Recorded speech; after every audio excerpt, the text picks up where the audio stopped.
Pithapuram municipal కార్యాలయంలో DE Bhavani Shankar chamber కు 5 రోజులుగా వేసున్న తాళం ఎట్టకేలకు తీసివేయబడింది. సోమవారం మున్సిపల్ కార్యాలయం నుంచి సిబ్బంది డిఈ భవానీ శంకర్ కు ఫోన్ చేసి తన ఛాంబర్ కు తాళం తీసి తెరిచినట్లు చెప్పడంతో 5 రోజులుగా మున్సిపల్ వాటర్ సర్వీస్ వద్ద విధులు నిర్వహిస్తున్న డిఈ భవానీ శంకర్ మున్సిపల్ కార్యాలయంలోని తన ఛాంబర్ కు వెళ్లి కూర్చున్నారు. దీంతో municipal commissioner Kanakarao, DE Bhavani Shankar మధ్య నెలకొన్న వివాదం సద్దుమణిగినట్లేనంటూ పలువురు అనుకుంటున్నారు.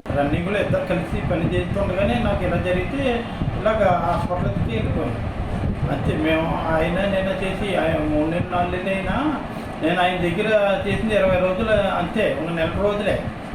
ఆ నెల రోజుల్లో మామూలుగా మాట్లాడుకుంటాం, అన్నీ బాగానే జరిగింది. అన్నీ ఏమి కాదు, రికార్డు రూమ్ కాదు, ఇందులో ఓన్లీ ఎలక్షన్ జరుగుతుంది కాబట్టి ఏంటంటే ఇక్కడ ఉన్న సిస్టమ్లన్నీ నా రూమ్లో పెట్టారు. అవన్నీ తీసి ఇప్పుడు చేసేసారు. రూమ్లో చేసి అన్నీ ఎవరి పనులు తీసుకోవడానికి ఏర్పరుచుకున్నాం. ఇక ఉన్న రికార్డు కూడా ఇది సార్ట్అవుట్ చేసి ఏది పని చేస్తుంది ఏది పని చేయదో అవి కూడా రన్నింగ్లో ఉన్న ఫైల్స్ అన్ని రన్నింగ్లో పెట్టి మిగిలినవన్నీ స్టోర్లో పంపించారు. ఎలక్షన్కి సంబంధించింది ఏమీ కాదు ఈ రూమ్. అందులో ఎవరికి సంబంధించిన రికార్డు ఏమీ లేదు. ఓన్లీ మనకు ఆఫీస్కి సంబంధించిన సిస్టమ్లు ఇవన్నీ ఈ రూమ్లో పెట్టారు కాబట్టి తాళం వేసేసారు.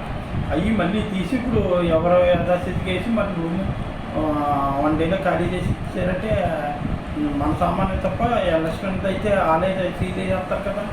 ఎలక్షన్ సామాను ఉంటే మన దగ్గర ఎందుకు ఉంటాయి? ఎలక్షన్ సామాను మన దగ్గర ఎందుకు ఉంటాయి?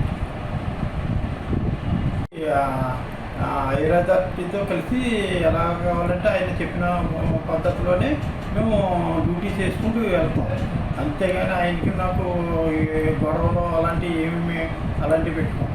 ఎందుకంటే 2 బళ్ళు ఇద్దరు స్వయంగా నడిస్తేనే ఇక్కడ స్వయంగా వెళ్తారు. అందుకని ఆయన చెప్పినట్టుగా ఆయన చెప్పిన దారిలోనే మేము నడుచుకుంటూ వెళ్తాం. ఏ ఇబ్బంది ఆయనకి ఏ విధంగా అలాంటి ఇబ్బందులకి నేను అంటున్నాను.